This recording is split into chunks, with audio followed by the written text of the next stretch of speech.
Hi, I'm Dan, and welcome to Polar Currency Sidebar Friday, Austin, Texas weekend. This is a very different video for me. Full disclaimer, I'm not going to show any banknotes. It's about an aspect of collecting currency and having a YouTube channel that I never thought could happen. What do I mean? Well, when I started my YouTube channel, I just thought I'd make a few videos, answer comments. I had no idea that I would actually develop friendships that I could share the hobby of collecting paper money with.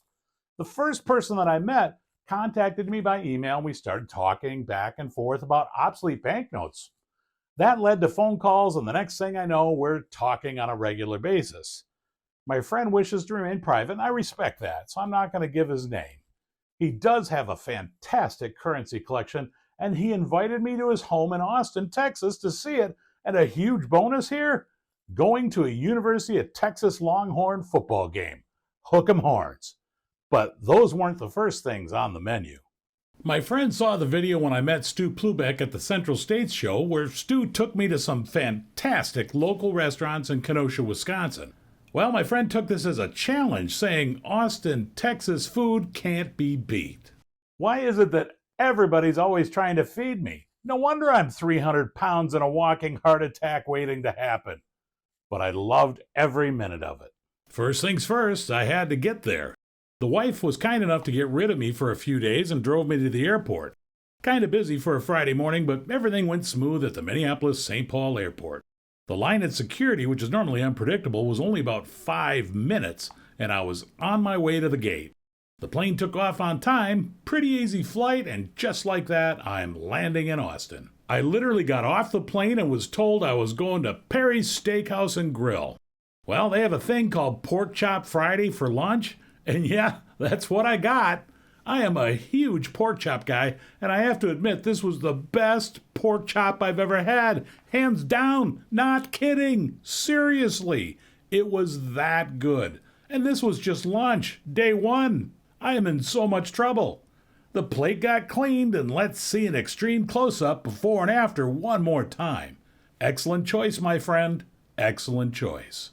Next up was dinner. We had to order in because Heritage was having an auction and my buddy was looking at a few notes. But that didn't stop awesome food coming to us. The county line dropped off a beef rib platter with beans and slaw. The ribs were ginormous and we actually couldn't finish them even though they were unbelievably good.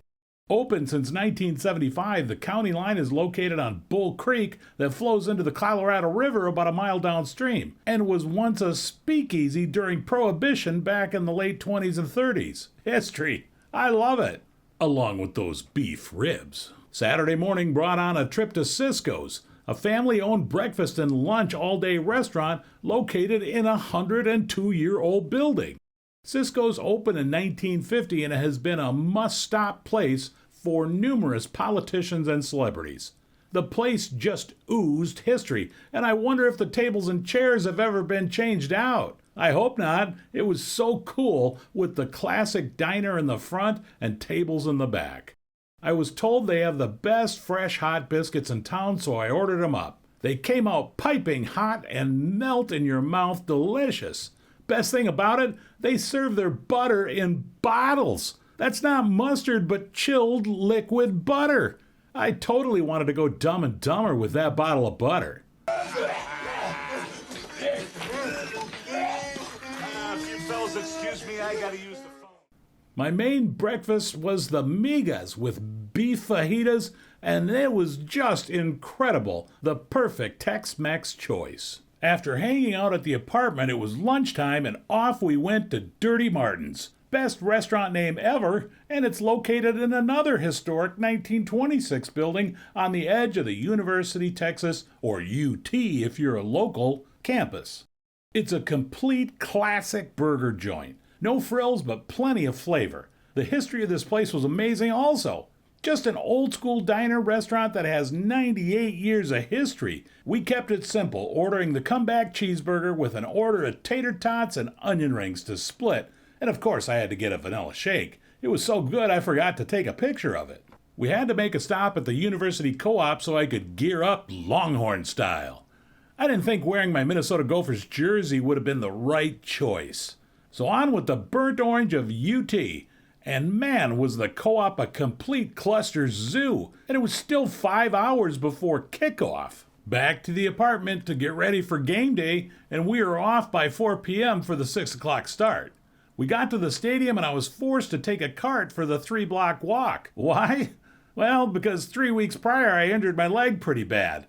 Here's the bizarre diagnosis if you care. I basically tore my skin on my leg laterally falling through a dock on a lake, and let's not have any further comments here, but I did have very good drugs.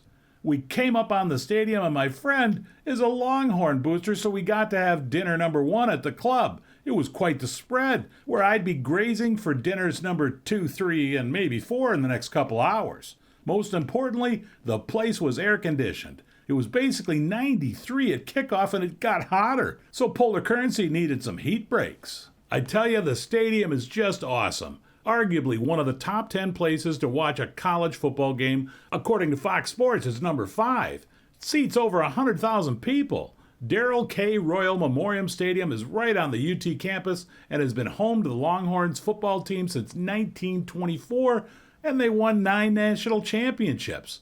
Not only historic, but it's also modern and beautiful.